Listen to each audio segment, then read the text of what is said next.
The corridors of Celestial Crossing absorbed sound like a hungry thing, making even crowded passages feel isolated. Lieutenant Tobias Grant had stopped finding it unsettling after month 3. Now, 8 months into what was supposed to be a routine diplomatic rotation, the silence felt appropriate. Everything about this station existed in careful, controlled quiet. He navigated the diplomatic wing with practiced efficiency, nodding to a Tholian trade negotiator whose methane suit hissed softly as they passed, stepping aside for a group of Andorian cultural attachés who moved in tight formation like schooling fish. The station housed 17 different species, all theoretically working toward greater galactic cooperation, all actually maneuvering for advantage in ways that made Tobias's head hurt. But the Velkari were different. They didn't maneuver. They simply existed at the top of every hierarchy, and everyone else adjusted accordingly. Tobias had seen Princess Andrast Velkathara exactly 47 times. He'd counted, though he wouldn't admit that to anyone. She attended key negotiation sessions, always accompanied by at least 3 attendants, always wearing formal diplomatic attire that seemed to shift colors based on lighting or mood or factors he didn't understand. Her ears were longer and more expressive than humans, capable of rotating to track sounds from multiple directions simultaneously. Her skin held a base tone of pale silver that overlaid with subtle color shifts, a chromatic language that human eyes could barely perceive, let alone interpret. She was beautiful in a way that felt almost hostile, like looking at a sculpture in a museum that reminded you that you were ordinary and temporary while it was extraordinary and eternal. And she had never once looked directly at him. The briefings had been explicit. Do not approach Princess Andrast unless summoned. Do not speak to her directly unless she addresses you first. Do not attempt informal contact of any kind. The warnings came from both Velkari protocol officers, delivered with the kind of condescension that suggested they were explaining fire safety to children, and from human command, who emphasized that the princess viewed humanity as culturally primitive and biologically inferior. She considers us evolutionary embarrassments, Colonel Reeves had said during Tobias's initial orientation. So we smile, we bow when appropriate, and we stay the hell out of her way unless protocol demands otherwise. Tobias had followed those instructions perfectly for 8 months. Today's negotiation session was particularly brutal. The topic was mining rights in the Kael'thas sector, and the Velkari position was that humanity's 3-decade presence there was recent and ultimately provisional, compared to their own historical claims dating back 8 centuries. We maintain navigational markers throughout Kael'thas, said Elder Morvain, his skin flashing authoritative purple. Our claim is established by precedent and presence. Ambassador Wei Lin, head of the human delegation, responded with diplomatic precision. Navigational markers do not constitute colonial claim under Galactic Assembly law. Humanity has established active settlements on 4 worlds in that sector. Settlements that would not exist without our navigational infrastructure. Infrastructure you established but never utilized for colonization. The argument cycled through variations of the same positions for 3 hours. Tobias translated cultural nuances and provided historical context when requested, but mostly he watched the dance of diplomatic language that meant everything and resolved nothing. Princess Andrast sat at the center of the Velkari delegation, her expression perfectly neutral, her skin maintaining steady silver. She spoke only once during the entire session, and it was to end it. This discussion has reached its productive limit. We adjourn until next week. 3 words from her carried more weight than 3 hours of debate from everyone else. As delegates filed out, Tobias lingered to shut down the translation matrix and secure the session records. Standard procedure, and it gave him a few minutes of silence before returning to the endless queue of diplomatic correspondence waiting in his quarters. He was nearly finished when he heard Ambassador Wei's voice in the corridor outside, speaking to someone in formal Velkari. "Your Highness, we appreciate your patience with today's discussions. Patience is infinite when progress is absent." Princess Andrast's voice carried harmonics that the translation software usually flattened. Hearing it directly was like discovering that a familiar painting had colors you'd never noticed. "Perhaps next week will prove more productive." "Perhaps." Their footsteps faded. Tobias exhaled slowly, finished securing the records, and escaped to the one place on the station where he could temporarily stop being Lieutenant Grant, military liaison, representative of humanity's best diplomatic face. The observation deck occupied the station's upper ring, featuring a massive transparent dome that offered unobstructed views of the surrounding nebula. At this hour, 2347 station time, it was almost always empty. Most species kept to their own circadian rhythms, and humans were one of the few that found night, on a space station, meaningful enough to seek out dark, quiet places. Tobias settled into his usual corner seat, a position that offered the best view of the nebula's core, where stellar nurseries painted everything in shades of violet and crimson. He pulled up his personal data pad, not the official one loaded with diplomatic files, but his own device carrying messages from home, music he actually enjoyed, and research projects that had nothing to do with his current assignment. He'd been reading about Earth's ancient navigation practices, how humans had crossed oceans using only stars and dead reckoning, when he heard footsteps behind him. Soft, deliberate, moving with the kind of silence that suggested someone who didn't want to be noticed, but also wasn't trying to hide. Tobias looked up and forgot how to breathe. Princess Andrast Velkathara stood at the entrance to the observation deck, looking directly at him. Her formal attire was gone, replaced by something simpler, a long tunic in deep blue that made her skin's silver tone more pronounced. Her attendants were notably, impossibly absent. They stared at each other for a moment that stretched into something uncomfortable. Every protocol briefing screamed at him to leave, to apologize for intruding on her privacy, to bow and retreat and pretend this encounter never happened.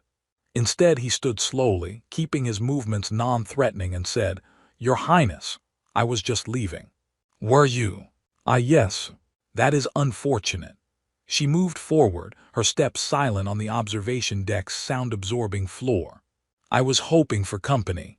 Tobias's brain provided several responses simultaneously. "This is a trap. This violates protocol. This can't possibly be real, and you're about to get court-martialed."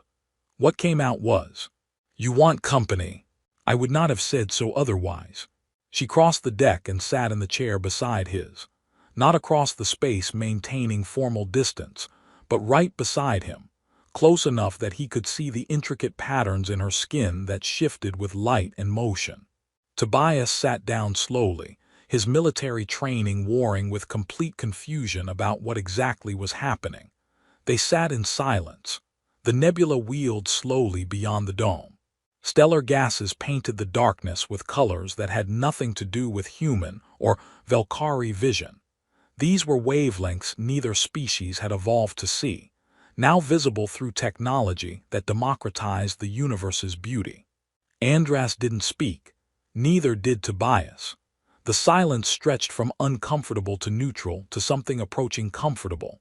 He risked a glance at her, found her staring at the stars with an expression that might have been wonder or sadness or something human faces didn't make.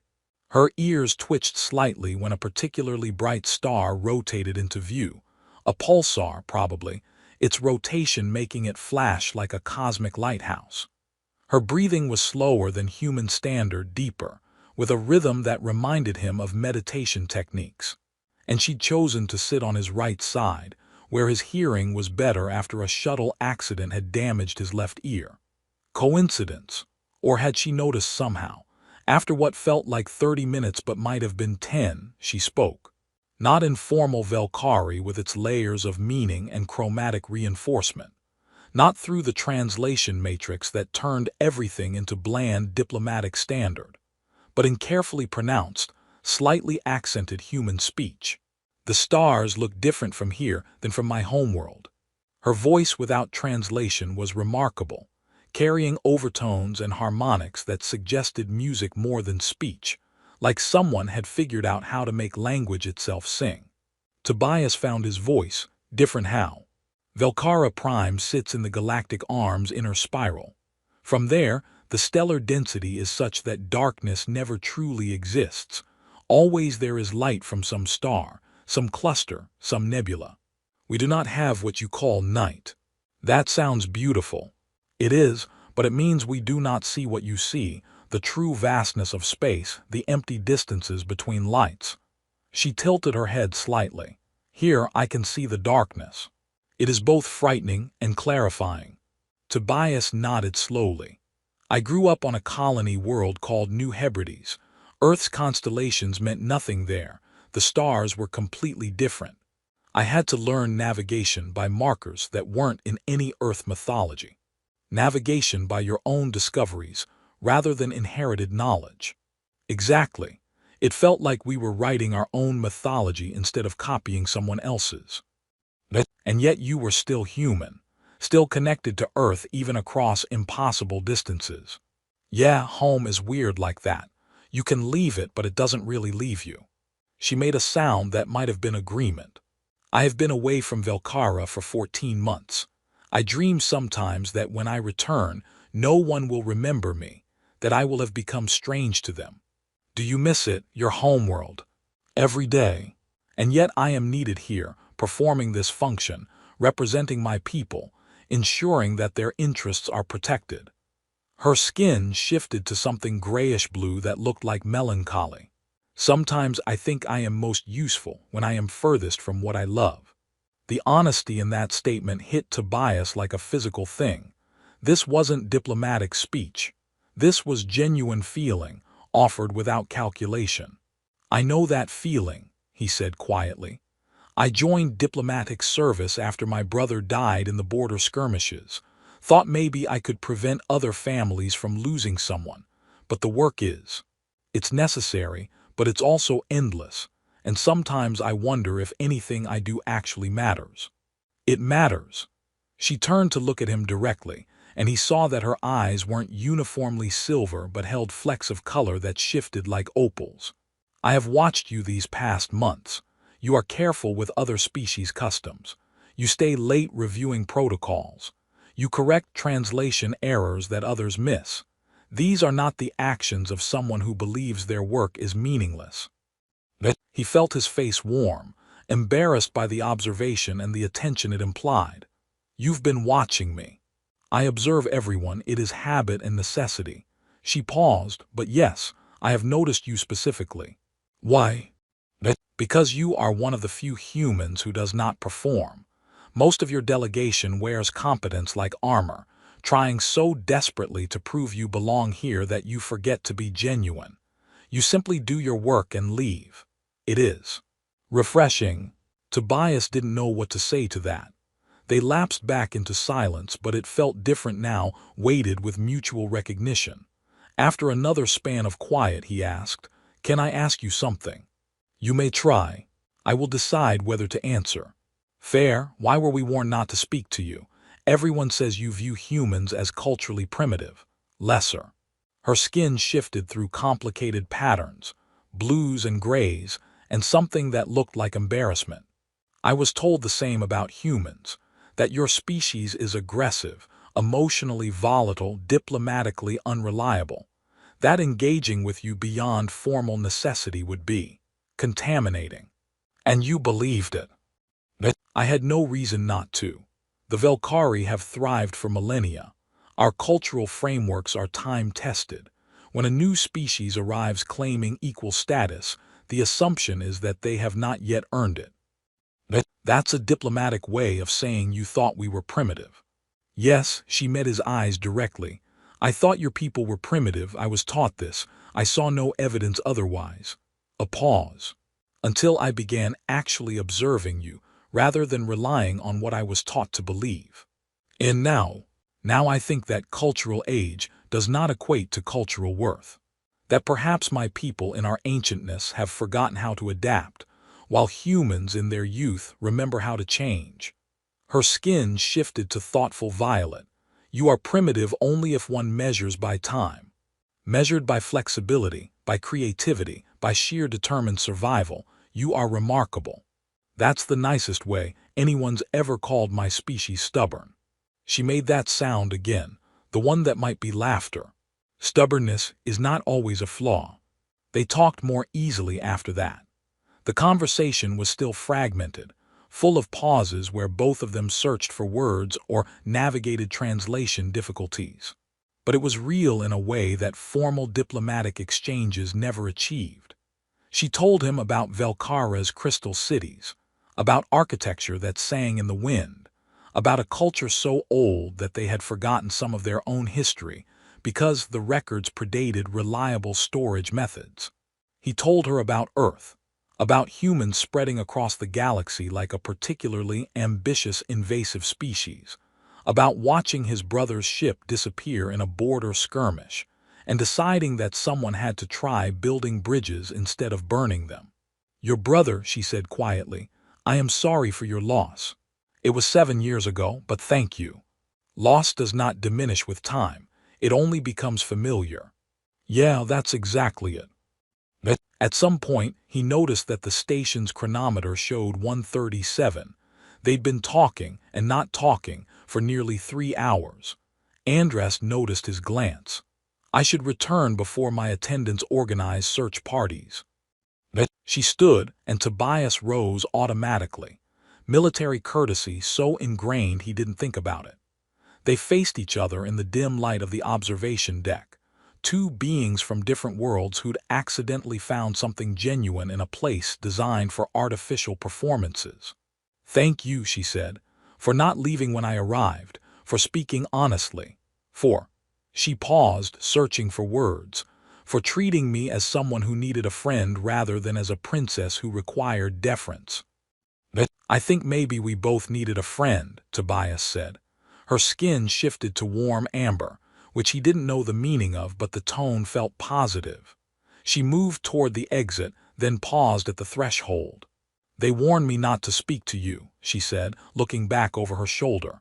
"They were very insistent about it." "What changed your mind?" "I watched you tonight, sitting alone." The next morning arrived with the subtlety of a collapsing star. Tobias was halfway through his morning coffee.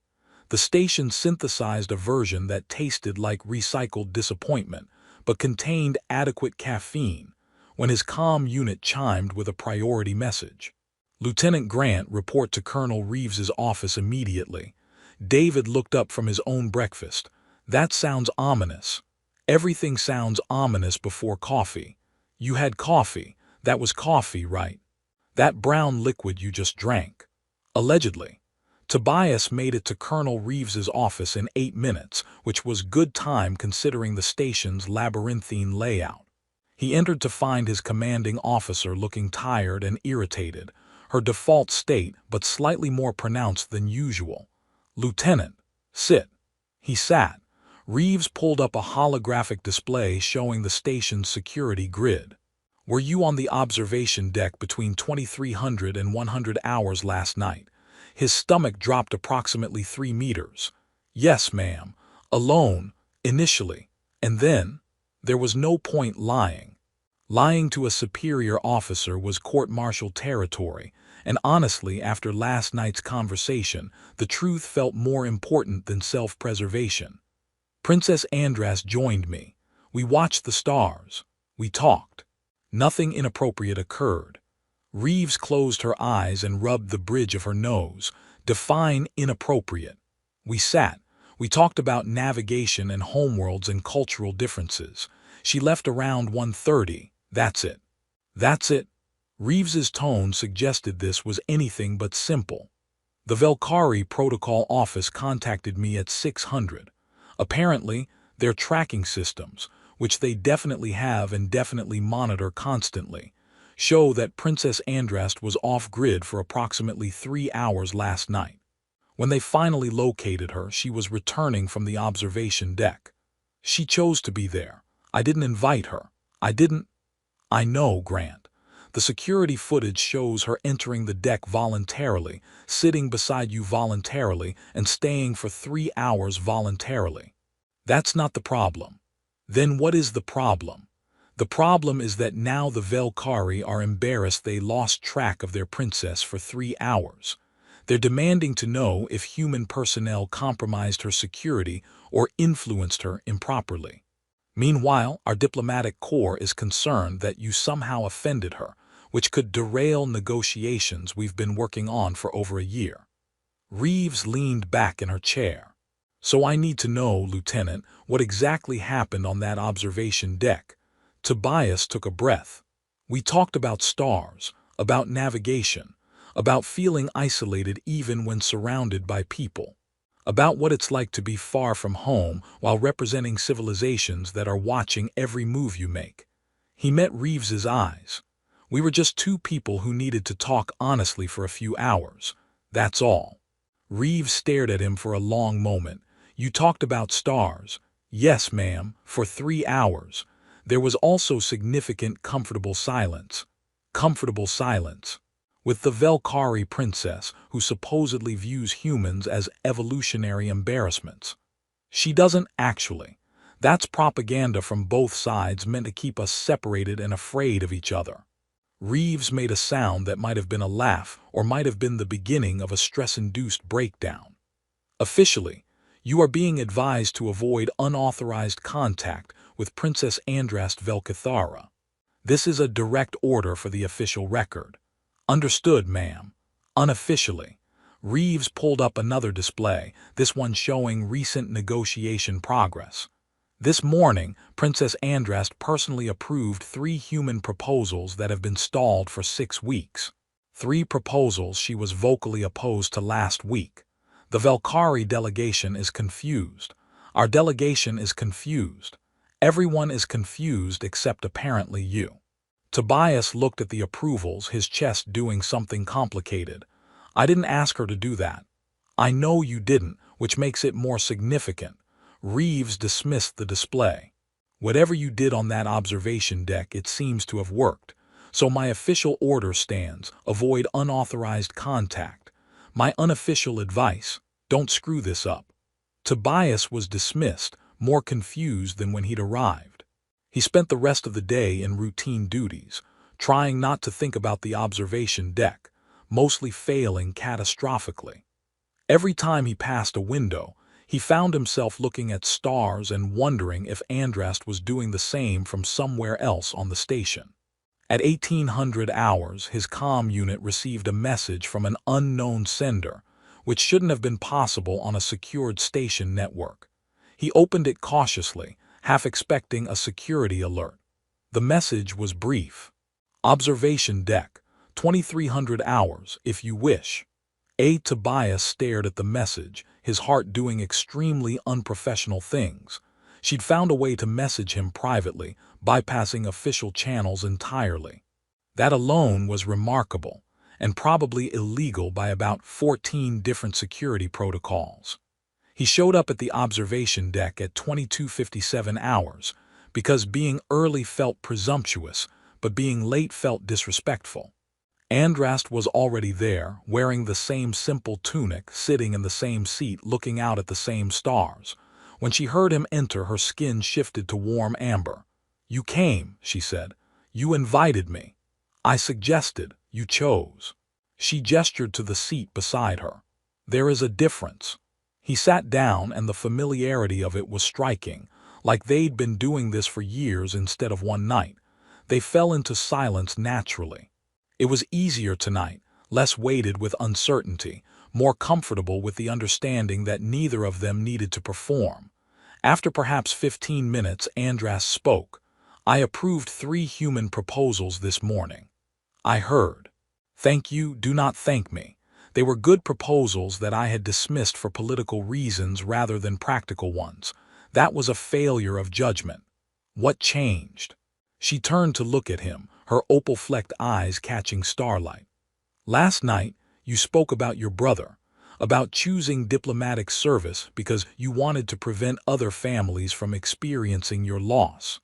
That kind of personal investment in peace, it reminded me why I am here. I have elder siblings who died in conflicts I am trying to prevent from recurring. I forget sometimes that politics is not abstract. It is personal. You reminded me. Tobias didn't know what to say to that. I didn't mean to influence your decisions. I know, which is why your influence was effective. Her skin shifted to thoughtful violet. Calculated manipulation I am trained to resist. Genuine honesty. That is far more difficult to ignore. They talked more easily tonight. She asked about Earth's diplomatic history, not the sanitized version from official records, but the messy reality of how humanity had stumbled into galactic politics while still figuring out how to govern themselves. He asked about Velkara's court structure, and she described a political system so complex that it made Earth's worst bureaucracies look streamlined by comparison. She was funny about it, her observations dry and precisely timed, describing ceremonial protocols that involved 17 different bowing angles depending on relative status and lunar phase. "We have a saying," she said. "The ceremony is eternal, the empire is temporary," which suggests we have our priorities somewhat inverted. Tobias laughed. "Humans have a similar problem.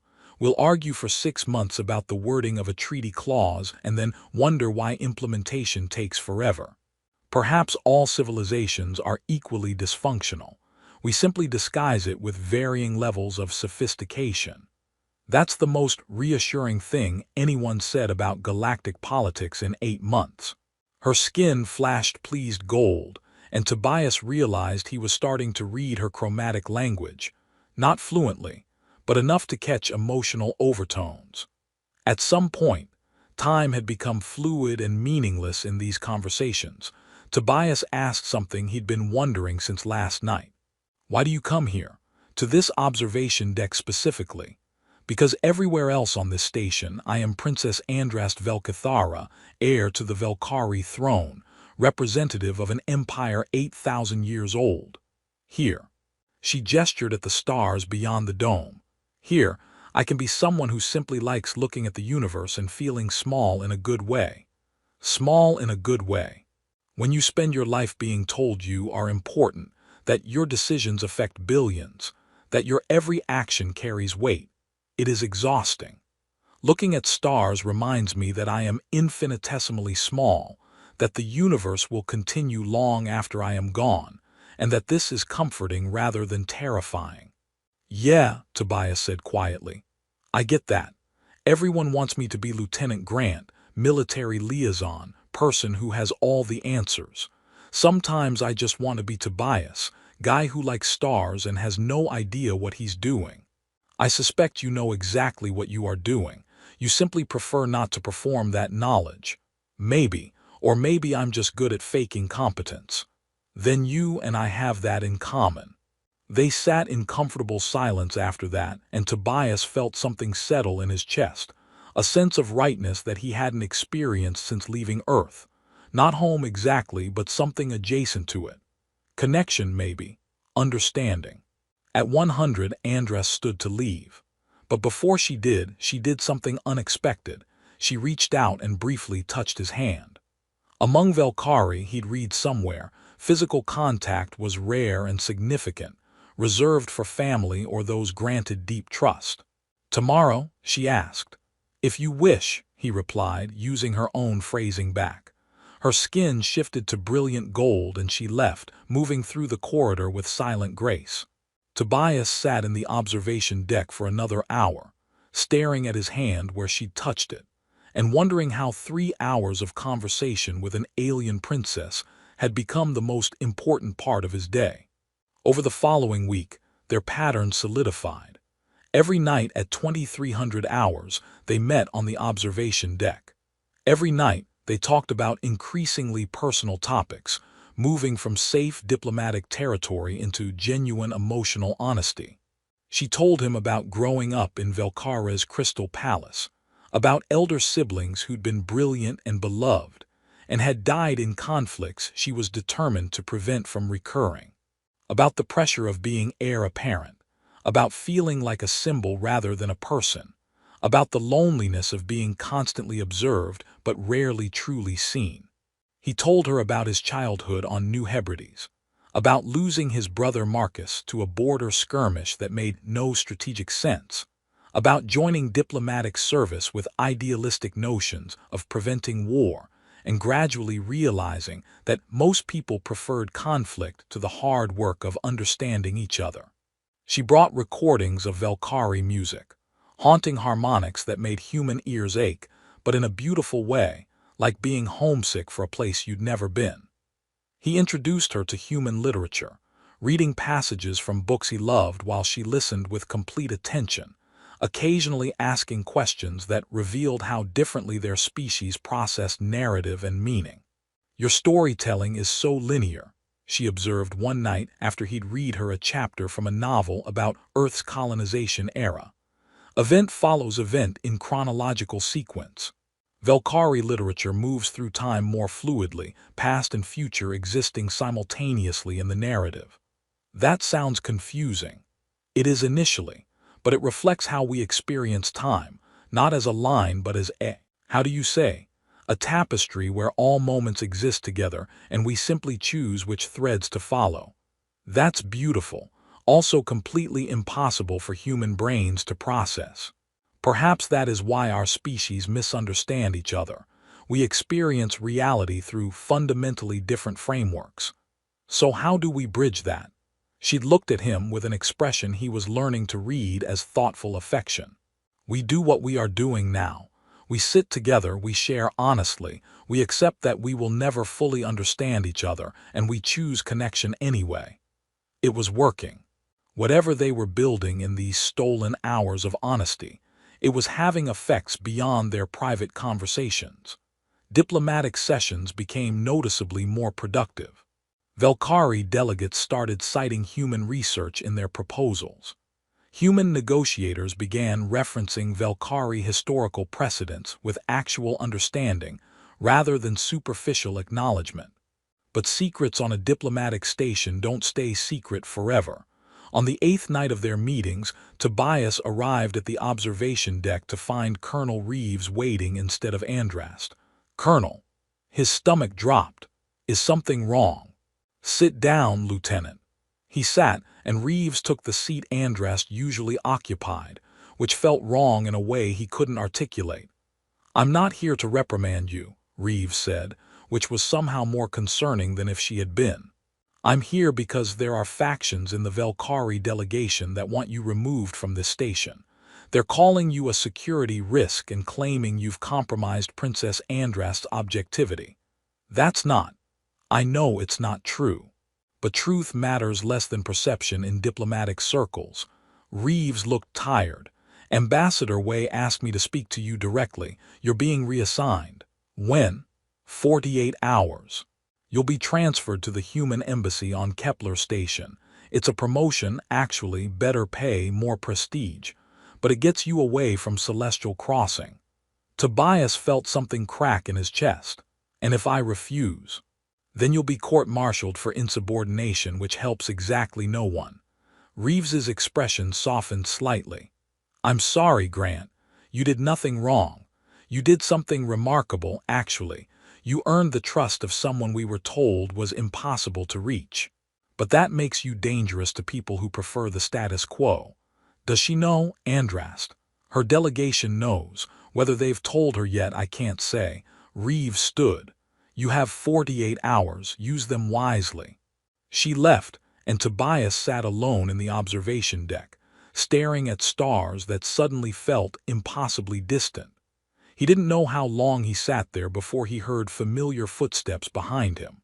Andrast entered the observation deck, and her skin was doing things he'd never seen before, flashing rapidly through colors that looked like distress and anger and something close to panic. "They are removing you," she said without preamble. "You heard. My chief advisor informed me with great satisfaction that the problematic human influence is being eliminated." Her skin settled into angry red. He used those exact words, as if you are a disease to be cured. "It's politics, they're protecting you." I do not need their protection." The outburst surprised both of them. Andrast visibly controlled herself, her skin shifting back to neutral silver with effort. "Apologies, that was inappropriate." "No, it wasn't, it was honest." Tobias gestured to the seat beside him. "Sit with me, we have 48 hours left." She sat close enough that her arm brushed his, and for a long moment neither spoke. Finally, Andras said quietly, "I do not want you to leave." "I don't want to leave either." "Then do not. Refuse the reassignment. If I do that, I'll be court-martialed and removed anyway. At least this way I leave with my career intact." "Your career?" Her skin flashed bitter gray. "Yes, of course, careers and protocols and proper procedures. These are what matter. That's not fair." "No." "Then tell me, Tobias Grant, what does matter to you?" He looked at her, at skin shifting through complex emotions, at ears drooping slightly with distress, at eyes that were trying very hard not to show vulnerability, and said the truth. "This matters. These conversations matter. You matter. More than my career, more than protocols, more than any of the diplomatic bullshit that brought me to this station in the first place." Her skin blazed gold so brightly that he had to squint. "Then we fight this, together." "How? You're heir to an empire, I'm a mid-level military liaison, we have no leverage." "We have the truth, we have what we have built in these meetings. We have proof that understanding between our species is possible." Her skin settled into determined purple. "And I am tired, Tobias, tired of being a symbol, tired of letting fear and politics control who I am allowed to connect with. Tired of watching people I care about be removed because others find honesty threatening. You care about me. Did you imagine I spent 3 hours every night with you for political strategy?" She touched his hand again, and this time the contact lingered. "I care about you, and I am not allowing them to take you away without acknowledgement of what we have created here." "What have we created?" "A bridge between two civilizations that were told to fear each other, that were trained to see each other as lesser, that were kept separate by people who benefit from division." She stood, pulling him up with her. "Tomorrow there is a formal assembly of all diplomatic delegations. I am going to speak." "About what?" "About us, about these meetings, about the fact that understanding begins with individuals willing to see each other as people rather than political abstractions." Tobias's heart was doing extremely complicated things. "That's going to cause a diplomatic incident." "Good. Perhaps we need an incident to force honest conversation. You could lose your position. And you are losing yours anyway." Her skin shifted to something between determination and fear. "At least this way, we lose it for something meaningful." They spent the rest of that night not talking about stars or homeworlds but planning what Andrast would say, how she would frame it, what the likely fallout would be. It was the most terrified Tobias had been in 8 months on the station, and somehow also the most alive. At 200, Andrast stood to leave, but at the threshold she turned back. "They warned me not to speak to you," she said. "They were very, very insistent. I know. I am glad I ignored them." "Me too." She left, and Tobias sat alone in the observation deck, watching stars wheel overhead, and wondering if 48 hours from now, he'd be looking at the same sky from a transport ship taking him away from the one place he'd felt genuinely connected in years. The thought hurt more than he wanted to admit. The formal assembly was called for 1400 hours the next day. The main diplomatic chamber filled quickly, representatives from 17 different species, all wondering why Princess Andrast Velkathara had requested an unprecedented full gathering. Tobias sat in the human delegation section, trying to look calm while his hands shook slightly. Ambassador Wei Lin sat beside him, wearing an expression that suggested he knew something was about to happen but hadn't decided whether to prevent it. The chamber quieted as Andrast entered. She wore full formal diplomatic attire, layered robes that shimmered with embedded bioluminescent threads, ceremonial markers of her house and status, the kind of outfit that screamed, "This is important." She moved to the central platform, and her skin was deliberately neutral silver, the chromatic equivalent of a blank slate. "I am addressing you today regarding a matter of personal and political significance," she began, and every translation device in the room went silent, processing the complex harmonics of her unfiltered voice. "For the past 2 weeks, I have been meeting privately with Lieutenant Tobias Grant of the human delegation." Her skin remained neutral, refusing to show emotion yet. "These meetings were not authorized by protocol. They were not arranged by diplomatic staff. They occurred because I chose them and he chose them, and together we discovered something this station desperately needs." The chamber erupted in whispers. Andrast's voice cut through them. Honest conversation between individuals rather than performance between representatives. She let that sink in before continuing. "I was raised, educated extensively, to believe that humans are culturally primitive, that their species lacks the sophistication for meaningful discourse, that engaging with them beyond formal necessity would diminish me." Her skin shifted to something close to shame, pale blue with gray undertones. These teachings were comprehensive, persuasive, and incorrect. Tobias felt Ambassador Way stiffen beside him. "Lieutenant Grant has demonstrated qualities my people claim to value: respect for cultural difference, dedication to duty, intellectual humility, and the courage to be vulnerable in service of genuine connection." Andrast's gaze swept the chamber. "Through knowing him, truly knowing him, not simply processing him as a diplomatic abstraction, I have learned that understanding between civilizations does not begin with treaties written by committees. It begins with two individuals willing to see each other as conscious beings worthy of respect." She turned to look directly at where Tobias sat, and her skin blazed gold. "They warned me not to speak to you. Multiple advisors, using various justifications, all insisted that engaging with humans, with you specifically, would compromise my judgment and diminish my status.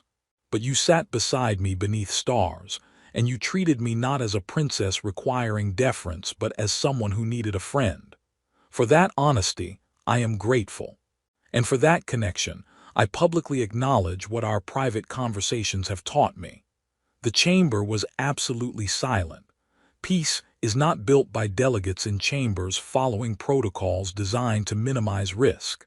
Peace is built by individuals willing to bridge the distance between fear and understanding, between comfortable prejudice and uncomfortable growth, between the safe fiction that we are fundamentally different and the dangerous truth that we are remarkably similar. She paused, letting her words settle. "Lieutenant Grant is being reassigned because factions in my delegation find our friendship threatening. They prefer humans and Velkari to remain separate, afraid, convinced of mutual inferiority. I am here to say that I will not accept this." Ambassador Way leaned over and whispered, "Did you know she was going to do this?" "Yes," Tobias whispered back. "And you let her. I couldn't have stopped her if I tried." Andrast continued, her voice carrying perfect clarity. "I am formally petitioning the Galactic Assembly to recognize personal diplomatic relationships as valid frameworks for interspecies cooperation. Lieutenant Grant and I have demonstrated that genuine connection is possible. We request that our approach be studied, supported, and protected rather than eliminated, because it makes traditionalists uncomfortable." The silence that followed was profound, the kind of quiet that happens when everyone is trying to process something that doesn't fit any existing framework. Then, Ambassador Wei Lin stood. "The human delegation recognizes and honors Princess Andrast's statement." His voice was steady, diplomatic, but underneath, Tobias heard something like pride. "We acknowledge that genuine connection requires risk, vulnerability, and the willingness to set aside comfortable prejudices. Lieutenant Grant has embodied these principles, and we are proud to have him represent humanity." Another delegate stood, a Tholian trade negotiator whose methane suit made speech difficult but not impossible. "The Tholian Collective seconds this recognition. We have observed increased productivity in negotiations coinciding with Lieutenant Grant and Princess Andrast's friendship. Perhaps we should study success rather than fearing it. One by one, other delegates rose. Not all of them. There were still hardliners whose expressions suggested they viewed this entire situation as a breakdown of proper order. But enough stood that the tide shifted perceptibly. The Velkari delegation sat in stony silence, their collective skin showing distressed whites and grays. Finally, Elder Morvain, the senior Velkari diplomat, stood. His skin cycled through several colors before settling on resigned purple. The Velkari delegation acknowledges Princess Andrast's statement. Each word sounded like it physically hurt. We will review our protocols regarding informal diplomatic contact and report findings to the Assembly within 1 month. It wasn't acceptance, it wasn't approval, but it was the beginning of something. After the Assembly, Tobias was intercepted in the corridor by Colonel Reeves and Ambassador Way. "Lieutenant Grant," the ambassador said, "your reassignment to Kepler Station has been postponed indefinitely. Someone needs to stay here and continue building this bridge Princess Andrast described." "Sir, you thought we were removing you to protect diplomatic relations. We were. But then Princess Andrast made protecting you more diplomatically important than removing you. Well played, Lieutenant. Unorthodox, terrifying, and completely effective." Colonel Reeves almost smiled. "You're going to be a case study in diplomatic academies for decades.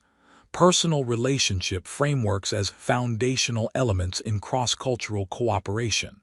Congratulations, you're now a theoretical model." "I just wanted to talk to someone about stars," Tobias said weakly.